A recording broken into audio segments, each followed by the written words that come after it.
ready? Hola a todos, estoy aquí para comunicaros que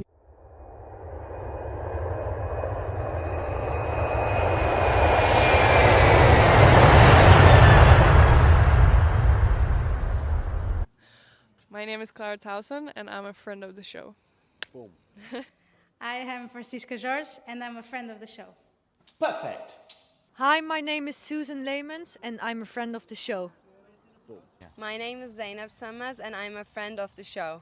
Boom. Hey guys, my name is Sasha Vickery, and I'm a friend of the show. Boom. Hi, my name is Lloyd Harris, and I'm a friend of the show. Perfect. Hi, my name is Jasmine Paolini, and I'm a friend of the show. Wow, Jasmine, you got it in one time. Hi, my name is Jan Faria, and I'm a friend of the show. Boom. Yes. Take one. Well done. Ready? Play.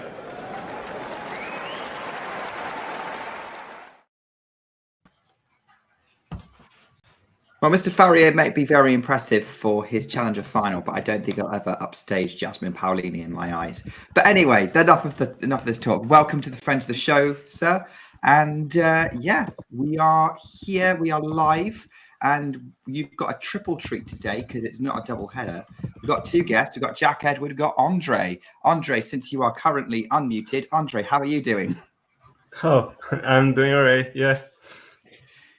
Now Okay, couldn't catch that much of the action, but I tried since it's on the other side of the world for me. But okay. Look, you and I had the same problem, mate. So we're not the same problem. Like, it was starting at 4 a.m. and finishing at 10. There was only like a narrow window where I could actually watch any tennis without, potentially getting fired from my job. Someone who is probably not at risk of that, probably has less of a risk of that maybe is Jack Edward. Jack, how are you doing? Yeah, I'm great, thank you, Nick, and good to see you, Andre. Yeah, I got to catch a little bit. Obviously, it's not during coaching hours generally, so I could kind of get away with it a lot of the time. I caught enough. It was good fun. I enjoyed myself. And there's always highlights, isn't there? There's always highlights at the end of the day if you want to catch up. There is always highlights, and highlights do help give you a sense of what's going on, but maybe don't tell you the full story of a. No, I tell you what's not included in highlights: double faults. So you're quite right. Yes, doesn't always tell you the full story of a match. If you watched that, if you only watched the highlights of Sabalenka Gauff, you'd be wondering how Gauff was losing so many points. Yes. But we don't need to get into that right now. We might get into that later. Let's talk about the actual Wuhan champion, and that is Aryna Sabalenka, second WTA 1000 title of the year, to add to her 2 Grand Slams, and well, she's won 3 of the last 4 big events if you combine 1000s and slams, and yeah, currently seems unstoppable right now, and definitely a class ahead of everyone, other than with Iga and Elena out of the picture at the minute. And yeah, Jack, it seems that Wuhan is definitely her backyard. Yeah, obviously past hard court, definitely her kind of street. You probably would have expected her to be the favourite, even if Iga was in the draw. And yeah, generally a lot of the courts in the Asian swing tend to play a little faster as well. So it's not just fast; it's a little faster than the rest of the tour. So. Yeah, right up Sabalenka's alley, probably her tournament to win. Certainly one of those tournaments that wasn't plain sailing the entire time. Involved a little bit of mental grit from Sabalenka at the same time. One of those ones that, even though she's playing like not her best tennis, she still gets the win. That's that's super encouraging for her, and it kind of shows that if she does end up number 1 at the end of the year, she fully deserves it. And it kind of has been a 2-horse race in a way. The amount of points between Sabalenka now and Gauff, I think it's about 3,000, 4,000 points, in fact. It's 4,000 points, in fact, I can tell you that. No, I don't know. Something like that. Anyway, it's a lot of points. And there's too many points. There's too many points between the two. Those two have pulled away, and deservedly so. It's actually interesting. I was kind of looking at it. It's like the two have actually only played 3 times this year, and For it being a 2-horse race, it feels like they should have played a little more. It feels like the head-to-heads maybe been a little bit underwhelming in some ways. And obviously we have had some good matches. Madrid was great again. But yeah, maybe it would have been nice to see them play a bit more. There's obviously still one more chance, 2 more chances, depending on how things play out. One more chance. One more chance. They're going to be top of the different groups, and neither of them are playing before the finals. I think I'd be surprised. I would be shocked if Iga does. I would be surprised if Arena does. Yes. Yeah. Anyway, though, Sabalenka's tournament to win. She won it. Well done. It was a good tournament. Yeah, and I do want to pick up on your comment, Jack, about it not being plain sailing. Bring Andre on for his thoughts on sort of Sabalenka maybe at the moment, because if you look at how she's kind of gone in recent tournaments, let's take Beijing aside from them. Well, you could include Beijing if you want, but Beijing is obviously the one she didn't win because she ran into one of her kryptonites, which is Mukova. But the US Open was relatively straightforward in sort of that title run, Cincinnati as well. But this one wasn't. This was definitely a bit scrappier. She was 6-1 set down twice, once to Putintseva, once to Gauff. Zheng Qinwen came back at her in the final. And I guess that to me it kind of impressed me more that, this was a below par Sabalenka and still wins and was, once she got going, was a step ahead. I think that's kind of my observation. Obviously, I know you didn't watch an awful lot, Andre, but maybe you can kind of say what that says to you about Sabalenka as a player at the moment. I think it speaks about confidence a lot, right? I mean, if a player wins when they're not playing their best, or when another player that they play against is like really like firing all cylinders, I think, especially from the highlights, Gauff was really taking it early and just like really trying to like change directions and go for it like early in the round in the rally in the first set, and she won at 6-1. But then like Sabalenka's confidence is like, well, I know my game, I know what I can do, I know how far I can push it. Maybe she also know like to beat me, the level needs to be pretty high. Are you able to sustain it? And I think that's kind of a bit of like what came down to from Gauff. Even in the highlights, you'd have to like correct me if I'm wrong, but it feels like it broke Gauff a little bit in the end, and like her forehand started to drop a little shorter, and then like Sabalenka was starting to like, okay, now I can actually gain control of those rallies, which she basically didn't seem to have that much of a handle on in the first set. And that probably happened as well. Putintseva lost first set 6-1.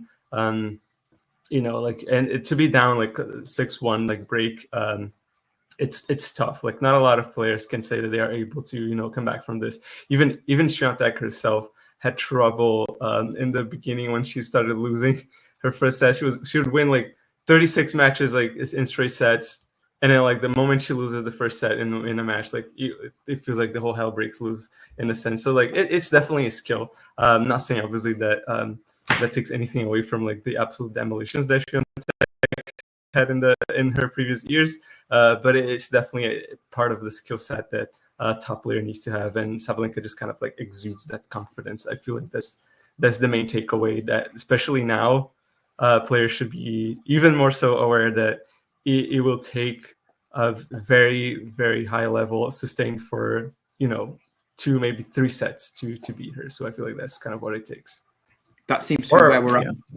Yeah, that does seem to be where we're at with Sabalenka as of now, as of kind of the second half of the season, where we're very much entrenched on the hard courts. And I do like the point you just made, Andre, about kind of the confidence levels that she's bringing. So I think I might sort of bring Jack in on this one, is maybe seen a little bit more. But to me, the confidence of Sabalenka to re-engage and keep going with the first strike tennis, to kind of get it in, to keep on the attack where she can, where we know that maybe when it doesn't work as well, she gets frustrated and disenchanted. I think certainly in the matches that I saw of hers, which was the semi-final and the final, her kind of continuing to commit to it and know what she's good at and know that it will still take her to a win is probably what underpinned this title run for her. Yeah, 100%.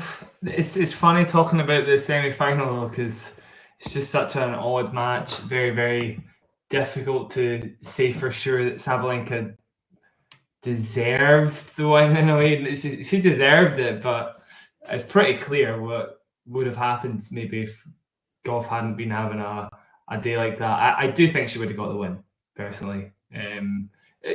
Not to detract from Sabalenka's achievement. This is basically what I was saying. You know, she wasn't playing her best. She still came through all the matches she needed to win. She dodged the bullet, is all I would say. And Gauff's obviously got some problems she needs to solve. And I mean, I was reading up on it, and I really kind of wanted to know how much of a difference, I guess, would it make if she paused everything up. I read quite an interesting Tennis Abstract article on it, and if Gauff, statistically, so this is from Jeff Sackman, the writer from Tennis Abstract, the guy who set it all up. He said statistically, if Gauff were to even alter her double fault percentage to like that of the average on tour, she would have won. I think the most painful loss of this season was the one against Navarro. She would have won that match almost certainly. She would have probably won the Sabalenka match. A little bit harder to say because the points would have been about 50%. You look at her season, she would go from being number 12 on serve to number 2, and she's already number 2 on return. So you're kind of like, if she actually cleaned up her game, she would probably be potentially contesting to be the best player in the world. Of course she would. She's number 3 in the world, and she's got this crazy weakness in her game. Is she 3 in the world or 3 in the race? 3 in the world at the moment, right? I'm pretty sure she is. I think she if she isn't yet, she will be as of tomorrow. I think I was looking at the 14th. Yeah. So the WTA rank can show you the 14th as well. So you're right. Sorry. She would be number 4 now, number 3 tomorrow.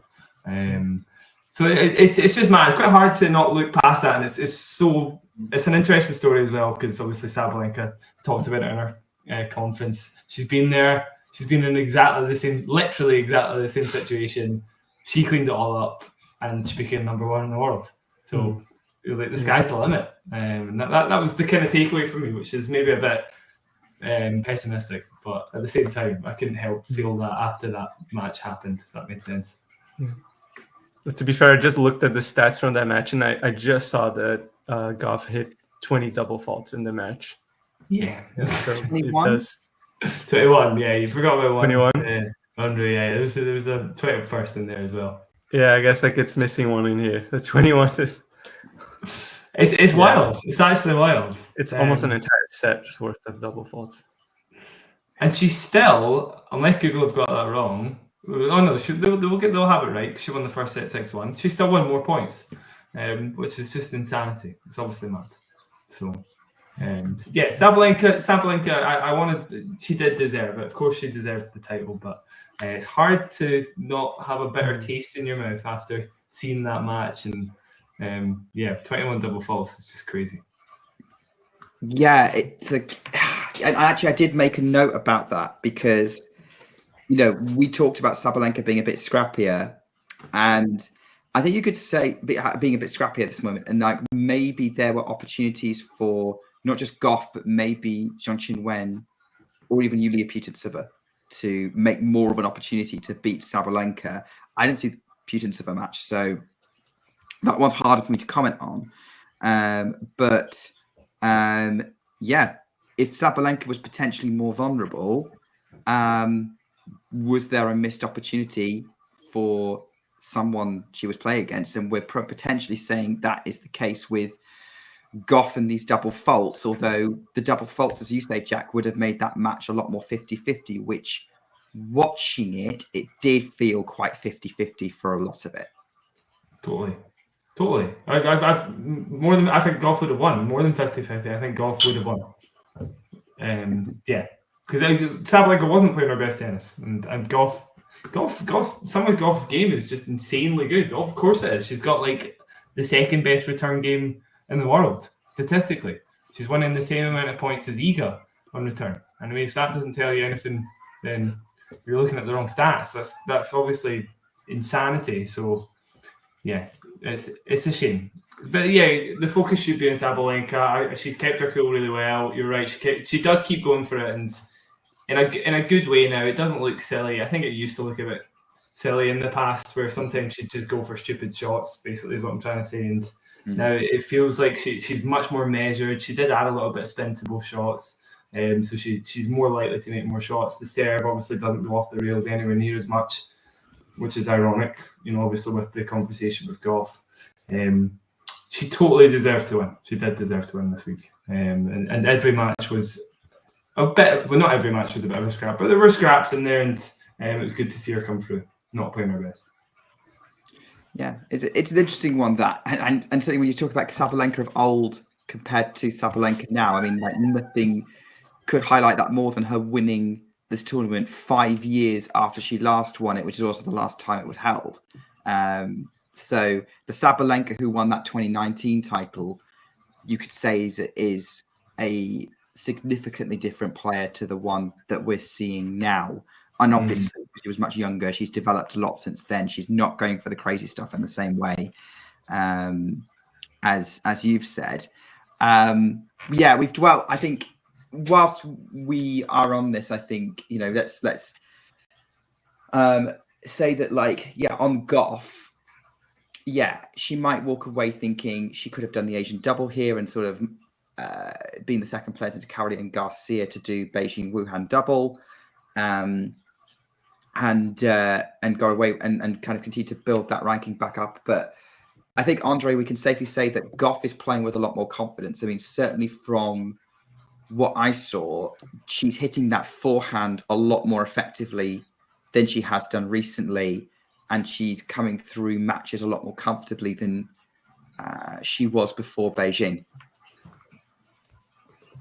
Yeah, I mean, talking about Gauff, I feel like I would have to agree. After seeing the 21 double fault stats, it changes a little bit my opinion, like how things could have gone. I feel like that positions itself as like Gauff's #1 priority to fix. I think the forehand is fine. Like, from what I've seen, like the confidence that she's shown in it, like, it's not nearly as much of I guess I would say a weakness or a vulnerability point as maybe it once was, like, like maybe 2 years ago or maybe just a year ago. So I think in terms of that, like, it's just kind of managing like what you got. Like, you're never gonna like go from having, I'm obviously exaggerating, like a hypothetical, but you never really go from like having the worst forehand on tour to all of a sudden, or like you work on it like for 2 years and you become Roger Federer. That's not really how it works. But she worked on it, and it's good. Like, she's mixing up with like her speed and just her defense. I think it's a pretty solid shot now, and it's definitely the double fault that's like really just kind of getting in the way, because like I feel like it's not that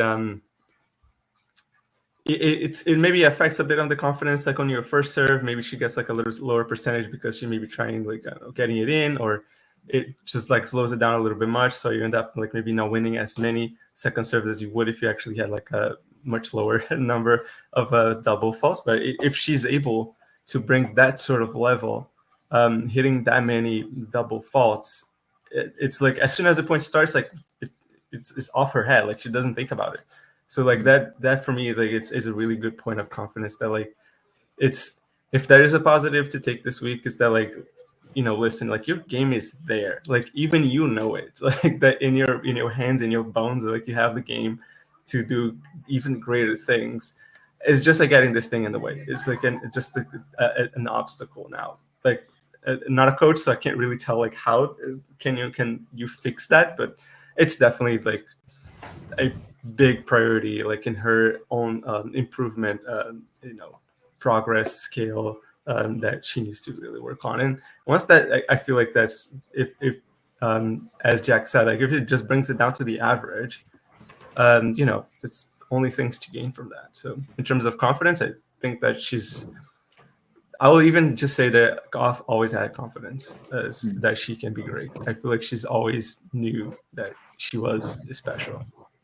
And we saw that when she burst onto the scene at 15 and gritted her way to the Wimbledon 4th round. And just wouldn't go away, wouldn't even like just face down her hero, Venus Williams, the previous year's semi-finalist Rabarikova, or it might have been the year before that, a couple of years before, and then saving match points against Polona Hertzog, and only really losing to the eventual champion Halep. I think for me, the double fault thing, I'm surprised. Obviously, it's become a big thing because it has cost her a major match. But the double faults on Coco Gauff have always been a factor. And I'd say they've worried me more than the forehand over the last couple of years. I definitely remember watching matches in 2022 and 2023 of hers where the second serve was very much a liability. In terms of like what's kind of going on around fixing that, as I don't know that that's going to come down to her coaching team, but Jack, as someone who is, I've heard a fairly decent take. Whether you would say that if you have any thoughts on the Gauff serve problem, if there is one, and any comments on the game that I've just made. So are you asking me, Nick, what I would to maybe fix it, or fault situation, and what maybe do you have any thoughts on what she might need to do to fix it? Yeah, I thought that. Yeah, I mean, I have ideas, but I couldn't say for sure. It's kind of like the Sabalenka serve. You know, you kind of look at it beforehand, and actually, I still think it looks quite hitched. So to be honest, I would have said beforehand, well, let's smooth out the motion a bit. Let's change a few things and, you know, the kind of rhythm of it. And actually, she didn't do that. She didn't change that. There was a bunch of stuff that Gavin, her biomechanics trainer, did that I would not have noticed. It gets very, very specific and niche. And he's definitely a believer in if you fix these kind of niche things, then your serve will kind of come back. To be honest, I think different hooks for different crooks. And if I was to guess, is probably completely mental, because she didn't double fault against Kostyuk at all. She threw in a few double faults in her next match, and then all of a sudden, when it got really, really tight, she started double faulting like crazy against Sabalenka. So it's almost like with Sabalenka, when her serve problems happened, they just happened all the time. Didn't matter if it was a big point, didn't matter if it was a small point. It was just like consistent. A leaky faucet just throughout all of her matches. With Gauff, it is kind of like when the pressure is dialed up a bit, and when it's a bigger match, it's becoming more of a problem. It's almost just like it kind of snowballs in a way. So it probably is stuff she'll need to work on with a sports psychologist. Again, somebody far more qualified than myself to make comment. I don't really know what she should be doing. I can only speak from personal experience, to be honest. You just got to build up confidence on these shots and believe that you can make them, and that probably comes from practice. And I'm sure she's practicing as hard as she can to fix this problem. It's not going to be a surprise to her that it is a problem. And obviously, you know, I think you could probably take positives at the end of this week and say, well, you had the match against a very good player in Kostyuk, and you didn't double fault once throughout the entirety of the match. That's pretty impressive.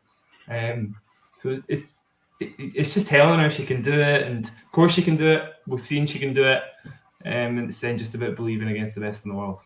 So what Coco's a confidence player, seems to be. It's interesting. Obviously, you're mentioning the hitch and like whether that's a thing, because like two of the best servers in the WTA have clear hitches in their service motion. Elena Rybakina has that sort of weird twist that she does, and then you've got Zheng Qinwen with that crazy sort of wide serve. But yeah, I saw a stat. I think the WTA, I think it was the semi-final against Wang Jinyu. They actually flashed up that she's actually the ace leader on the WTA tour at the minute, Zheng Qinwen. Yeah, I mean, the two of them have the biggest first serves in the game, no doubt. Like the two of them, pound for pound as well, I think. Or just look at the top 50 stats. I'm pretty sure they both come top two. I think Gauff's third. So Gauff's actually third in first serve winning percentage as well. It's like the three of them with hitch serves have the biggest serves in the game. And part of that is probably the ability to kind of flatten out and go very quickly from a kind of stopped motion. But Zheng doesn't make that many first serves relative to the rest of the game. Gauff obviously has problems then delivering her second serve, adding a little bit more spin to it. There's obviously problems with it, and is the power trade-off worth it? Probably. The game is getting bigger and bigger, and obviously Sabalenka leading the charge. It's like is clear evidence of that, and even Iga is struggling to keep up with some of the big hitters nowadays. So it's quite hard to argue with the results, especially when they're topping the stats for serve percentage. It's then just being able to cover that with different kicks and spins and stuff. It feels like nobody can really play that. Not nobody at all. Sorry, Iga can play an amazing kick serve. I'm just talking about those three specifically. And the kick serve's maybe not as good as it could be compared to the flat first massive serve down the tee, for example. Interesting stat. I do want to talk about Zheng a little bit more because I was kind of segueing a little bit, but I'm going to bring Andre in on this one because I want to start with you. So for my sort of read on the final, because Zheng Qinwen actually got through the draw pretty all right. She was a player that I thought going into the Asian swing would be the second best player to Sabalenka, and Wuhan kind of showed that a little bit, albeit Gauff and Mukova kind of got their names in the mix in Beijing. But with Zheng, what I found was when she started just going for shots kind of in that second set a little bit more and not she was getting pushed back a lot in the first set by Sabalenka's aggressive tennis. Second set, she changed it up and started being brave and going for crazy things a little bit more, and they were going in, and was able to keep that up a little bit in the third set, but there were definitely a few errors. But has she now potentially found a blueprint that she can get a win in this head-to-head with Sabalenka, that if she comes out swinging from the start, maybe she can eventually get that win? Yeah, maybe. I think that's a big part of it is like as Jack was saying, like the first serve percentage being like a little low, like always like puts yourself like in a bit of a vulnerable spot if you don't really have like a second serve that can push back players. Because like Sabalenka just always kind of takes like 2 steps inside the baseline to return. So like if you're really gonna put yourself in that position, you better be able to defend really well. And Zheng Qinwen is able to do it. But it's tough. Like you want to up a bit your first serve percentage. I think she needs to as well like attack. She needs to kind of like believe as well, like that she can be her. I don't think that belief is necessarily like a huge problem for her. I feel like she does have that inner belief. Maybe it doesn't really show in her hands all that much at times. Like maybe it's just like that one moment of like weakness and you get broken, and that's the story of the set. But I think that by virtue of just playing Sabalenka more and more, like she will be able to find more of like a smaller things, more tactical changes that she can do and to bring for it. I think her backhand is extremely capable down the line. I think her forehand is a lot bigger than it might seem. Like it doesn't get talked about as much because we have like such powerful hitters on tour at times, but it's pretty good in my view. She can come to the net. I feel like having taken that set, it's definitely like the one time like I feel like you could say like, well, what did I do now this set that like really like put me on the edge to actually like go on and take that set. And honestly, I think that's actually like twice as impressive. I think playing at home is more difficult than it is easy for like most players. Like I think 90% of the players will feel like it's harder to play at home than it is elsewhere.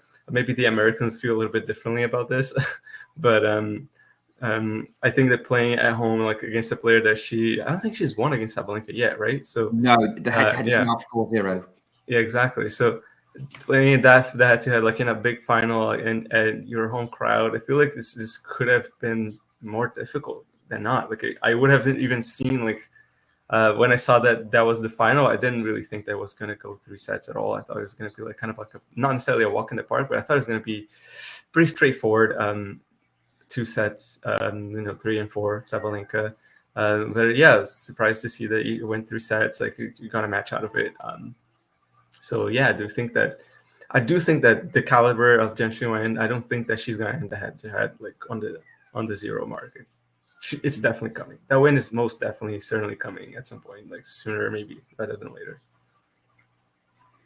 Yeah, I'd like to think that for her. I mean, I've seen the Sabalenka Zheng head-to-head be compared to the Iga Coco head-to-head in terms of players with similar strengths against each other, but one maximizes the opportunity a lot better against them.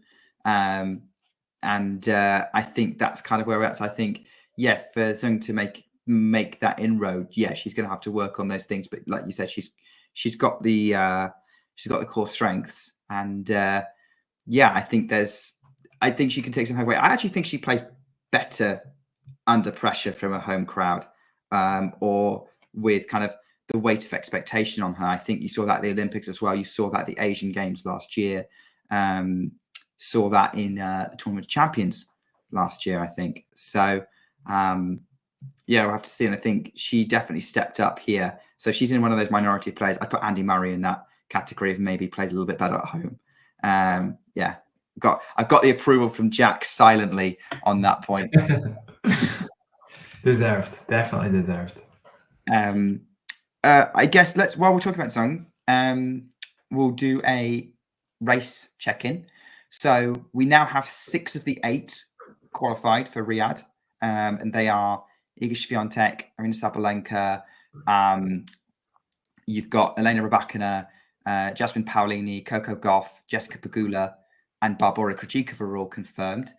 And Zheng Qinwen is now in prime position to make herself the 8th. She's built up a little bit of a gap to Navarro, and she's playing in Ningbo this week. And if she wins the title, which is going to completely depend on her exhaustion levels, because she's just played for 3 solid weeks already, that will qualify her. At least according to the live rankings, when I last checked them, they are obviously not perfect. I've been stung by them being inaccurate before, but at the minute I think they're both playing Ningbo, actually. Both Zheng and Navarro are playing.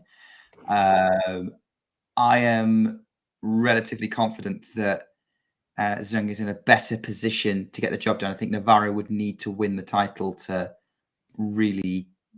get past her with like a couple of more weeks of play time. So I don't know about you, Jack, but I'm kind of thinking that the lineup's pretty set now. I mean, Navarro's quite a bit away, like, yeah. I don't know the maths, but I think she have to win Ningbo and then Zheng not play or something for it. Yeah, pretty much, right? Because she'd have to get the full 500 points in order to overtake her. I mean, don't forget we have another 500 next week. I don't know who's in there. Yeah, and then there's another set of 250s the week after. So we're not there yet. So there's still some points on the table. Right, got you. Well, okay, yeah. So it's maybe still fairly close then, and I mean, barring injury, you would expect Zheng to make it, but Navarro's obviously had a great season, and I mean, I'd have to look at it. In fact, I will look at the draw. Let's look at I've not seen the Ningbo draw yet, because that's probably a game changer. If it's a draw that Navarro could get through pretty easily, then I know Zheng's potentially got Muchova as her opener. If Muchova wins, she's got a bye, and then potentially Muchova in round 2. Okay, well, that's a bit of a spanner in the works then. And then Navarro's against beatable players, tough draw still, but Siniakova maybe in the second round, and then Haddad Maya possibly in the third, but she could get beat by Putintseva. And then Paolini obviously still playing great tennis, but beatable if anywhere on a hard court. And yeah, actually, who knows? Muchova could obviously beat anybody on her day. She's been playing well enough.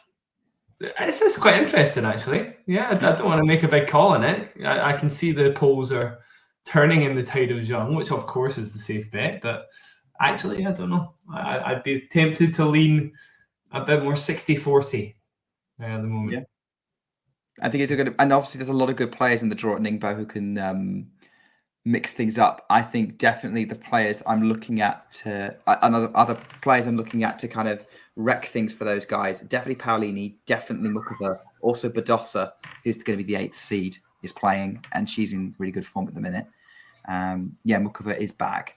I feel like you literally like blink and it's like Mukova's gone, and then you blink and Mukova's back. She's just constantly like on and off the tour. It's sad because Mukova should be like top 5, man. Like she just really should be. Talent levels top 5. Sure. Oh, for sure. 100%. Yeah. Without a doubt. I mean, this is becoming a Ningbo preview already, but yeah, that field is pretty stacked because you've got not just those guys. You've also got Barbara Krejcikova is playing. It's the 4th seed. You've got Kasatkina, Kalinskaya, Mira Andreeva, Diana Schneider, Katie Bolter in the mix. And Diana Schneider and Paola Badosa are playing in the first round. I mean, actually, if you move past Mukova, I would be pretty confident in Zheng. I'm not terrified of any of the names there. Krejcikova, obviously, bizarrely just having the strangest season outside of Wimbledon. Kasatkina, definitely not a good matchup against Zheng on a hard court. List goes on. I'd fancy her to beat Kalinskaya as well. If she does get through Mukova, then depending on her energy levels, So I think that's the key question there. I'm sneakily thinking Mukova's going to get her this time. Yeah, okay, I think that as well. I'm feeling that. It's a little quicker. I think that actually stands in Mukova's favour. I mean, Mukova did get her in Beijing, I will say that, but it wasn't a fully fit Zheng she was playing. Yeah. Yeah, if they're both at full health, it'll be a very entertaining match. Could be the match of the tournament. Mm-hmm. Yeah, that would be like a second round, right? Yeah, second round. Yeah, I'm definitely gonna. Well, depending on when they schedule it, maybe see if I can see it. But probably night session, right? Most likely, yeah. But then I'm gonna be working then. You might just about be awake for it, but who knows? Whilst we were, obviously we talked about Ningbo in the context of Zheng trying to make the final 8 in the WTA Finals. Moving back to Sabalenka, because I did originally promise this, and I wanted to talk about this on the show. Was sort of now we're in this number 1 battle at the minute. Now there's an 806 point gap between her and Iga in the race. So I'd look at the permutations. If Sabalenka just makes the final, going undefeated, or just has the 1 loss, or Iga fails to make the final undefeated, then Sabalenka secures number 1. Iga can get a third consecutive year on world number 1 if she wins the title undefeated with Sabalenka not making the final. She beats Sabalenka in the final if Sabalenka gets there having only won 1 group match. She wins the title with 1 loss if Sabalenka doesn't win more than 1 match.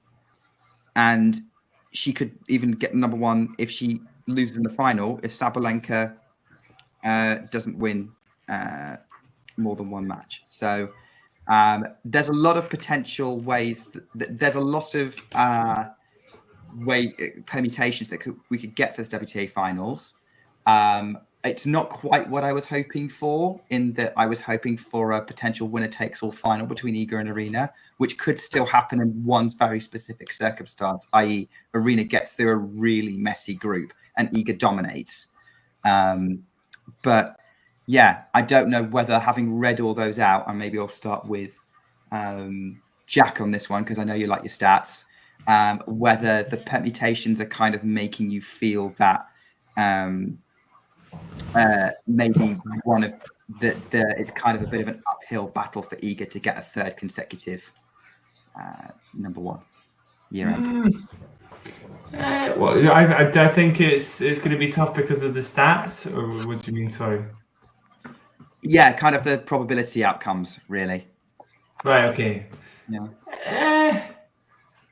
Yeah. I mean, you listed so many different scenarios. There's a lot happening here. The one that did stick out, to be fair, was Iga's could get number one if they both make the final, which I'm expecting them to both make the final because I think they've been the two clear favourites, and Sabalenka has a messy group.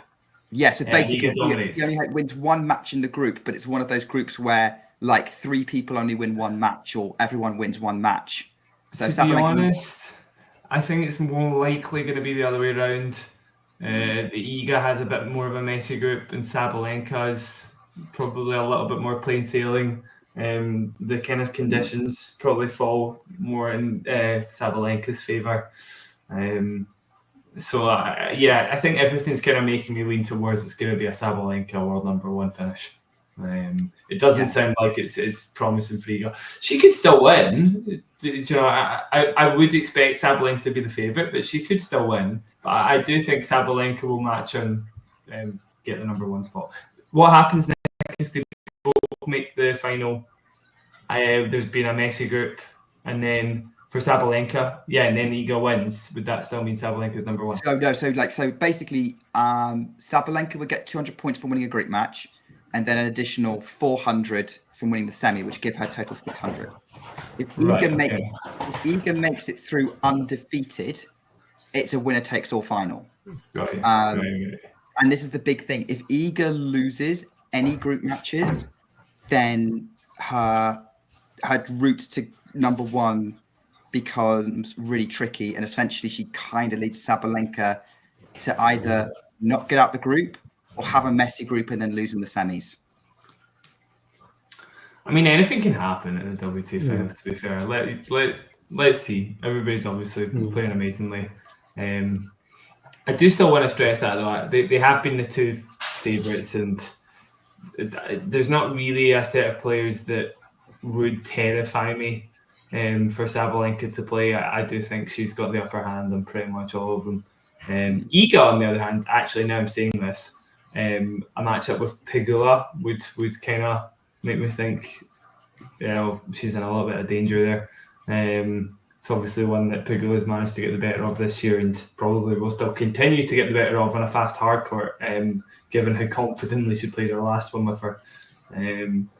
So again, all kind of pointing in the direction of a Sabalenka world number one finish for me. Yeah, Andre, do you want to have any thoughts on that?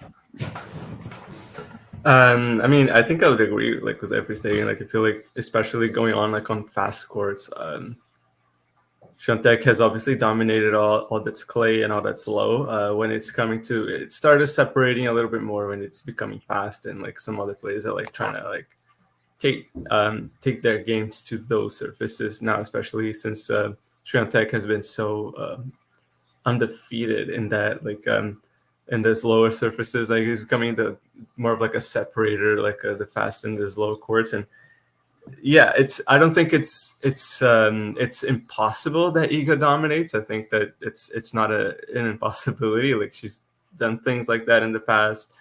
She's a number one. I think especially I think I'm speaking maybe for myself, but I'm not sure if I'm speaking for others. But her 2022 season still lingers too strong in my head that I kind of always keep comparing it. But if I look at the stats from her, even on this year, I was she is still an unbelievable player. So the results that she doesn't prove in here or there, if she loses maybe an earlier round or at Wimbledon, it happens. Her season is still amazing. So I still believe that she can pull off a dominant fashion, but I still think that as things are, I think Sabalenka is still looking a little bit more of a favorite. She's looking a little bit more of that. The odds, I would put the odds are probably with her, and the conditions that we're seeing and the faster courts, she's winning matches right now, she's building up her confidence. She's won 2 Grand Slams this year, or Iga only won one, and both of Sabalenka's slams were on hard court. So it's definitely looking like a Sabalenka number one scenario, but I wouldn't put Iga too quickly on the backseat of that story. So. And your point about surfaces and speeds is really pertinent, Andre, because Riyadh's a massive unknown. We know it's indoors, but that doesn't necessarily prove anything because slow indoor hard courts exist. They're pretty prevalent nowadays, actually, on the Yeah, tour. Never that's trying to true. say it out loud. They do tend to be a little bit slower rather than faster. Yeah. Yeah, the question is whether it's a Dubai speed or a Doha speed. Because if it's a Dubai speed, Sabalenka advantage. If it's a Doha speed, Iga advantage. I was thinking go ahead. Yeah. Well, one thing I was going to say is quite a lot of these tournaments that are kind of set up for a certain amount of time where they've kind of been thrown together kind of last minute. The surface they tend to use is something a bit more makeshift. Like they take the surface to the venue, and those courts tend to be a little slower. And you'll find when it's more of a permanent fixture and the court's been built in, and obviously the conditions match that as well, it tends to be a little faster. So somewhere like Dubai, that's been in existence for quite a while now, was set up to actually play tennis in, is a fast court. Where if it's, again, something that's just been made last minute, then like maybe Riyadh, I don't know if this is going to be I don't know much about the venue actually, but it would be interesting to find out, because if the venue's specifically for playing tennis in, then it's probably going to be pretty quick. If it's something that's just kind of been built up out of the blue, then it's probably going to be pretty slow. Yeah. Riyadh, I don't know what the current venue is for or what they're going to use it year round, but I know it's going to be the venue for years to come. So the question is, so they're going to want it to be relatively usable?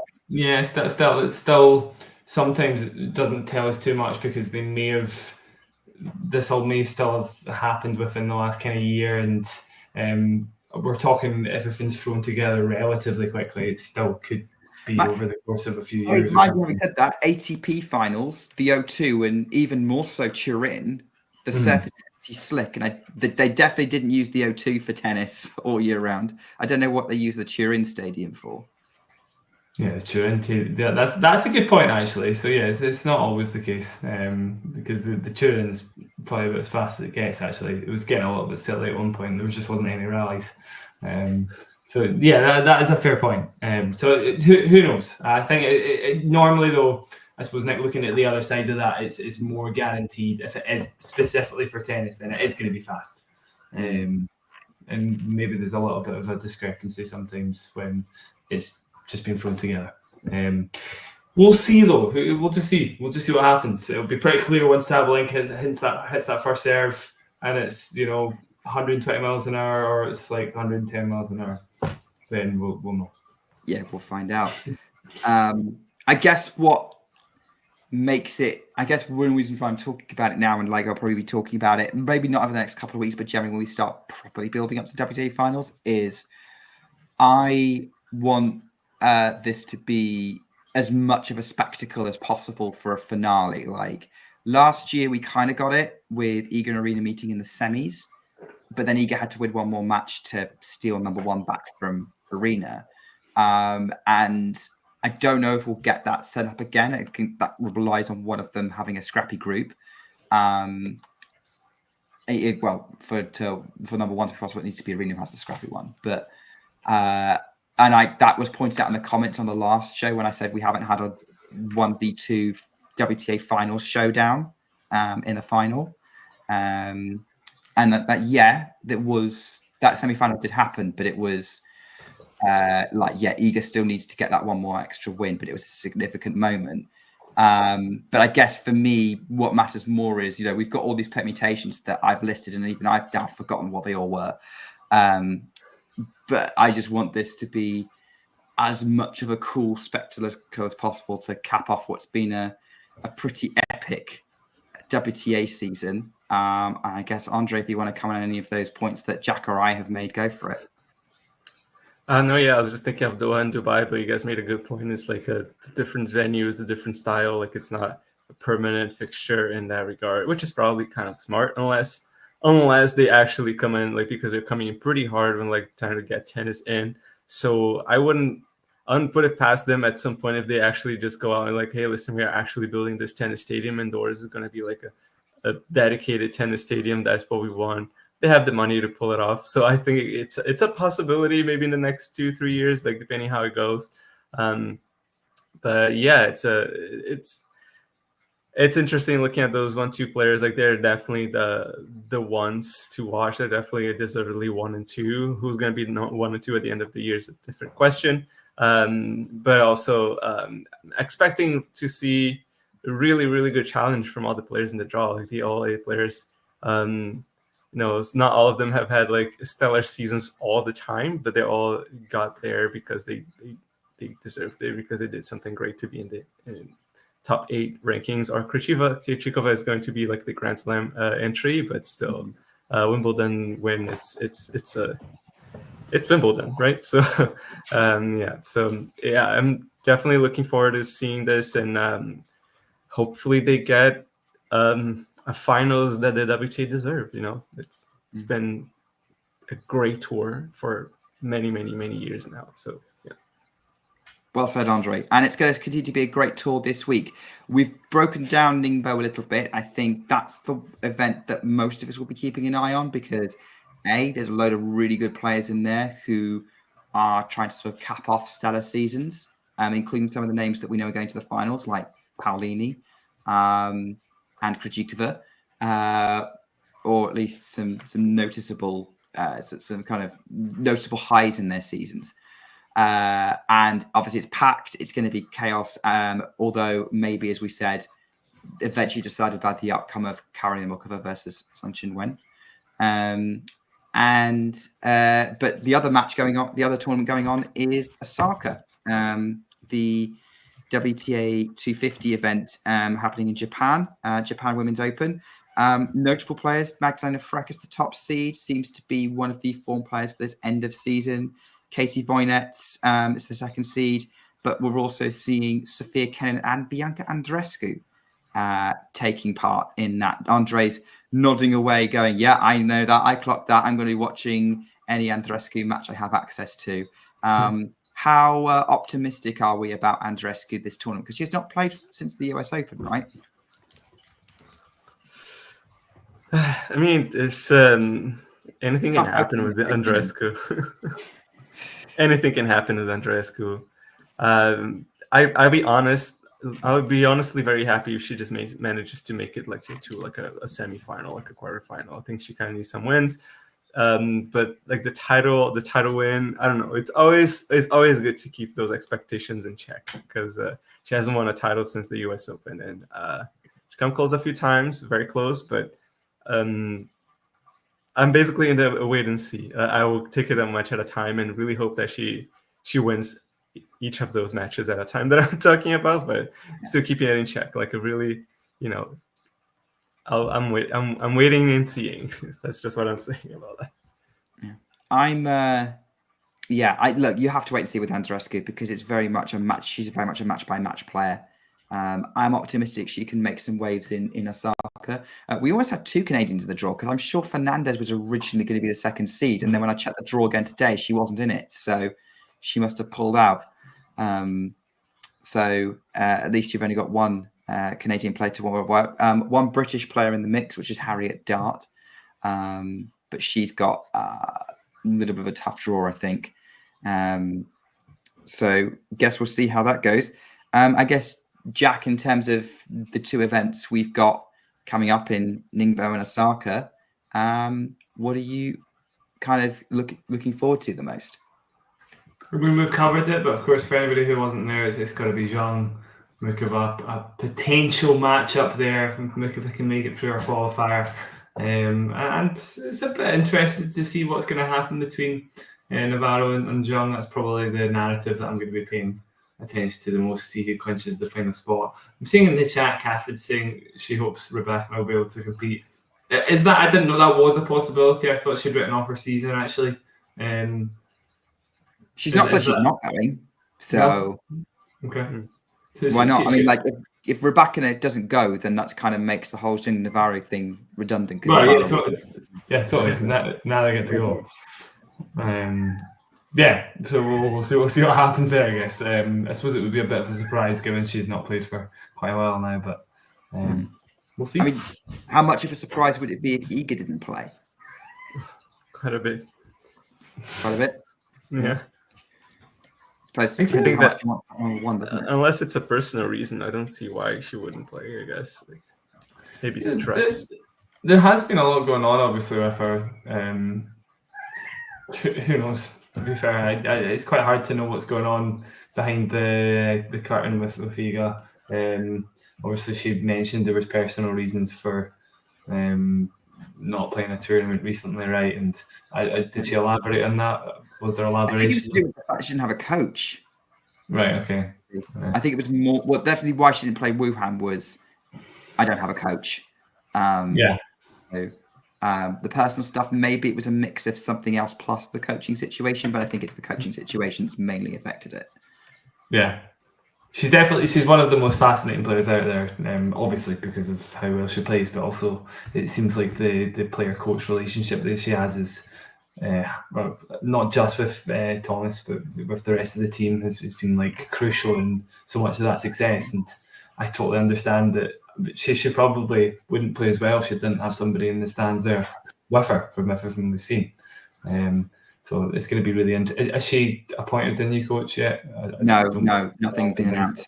No, I didn't think so. Has there been whispers about this or that person? Only nothing proven, Conjecture. like nothing on the grapevine, like just people saying who they think it should be. Like I've seen people saying they think it should be Win for Set because he's the obvious choice given his coaching history. I've heard Torben Beltzer's name being thrown out there. Personally, I don't think she could get a better coach than Jack Edward, but there you go.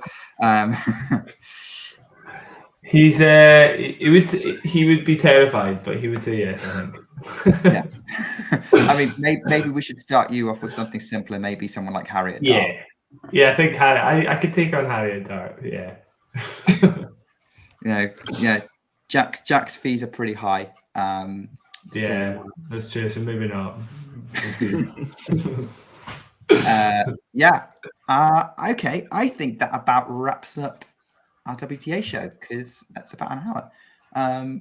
Thank you both so much for coming on. Jack, particularly given it's so late when we are for the live broadcast. Thanks everyone in the chat. I've seen Deluded Steve throw a few good points out there. I've seen Catherine. I've seen S. Gilbert. Sean, a few others. So thank everyone for coming and contributing. And I think we're all very excited for the WTA week coming up in the next few weeks to see how things play out at the WTA Finals.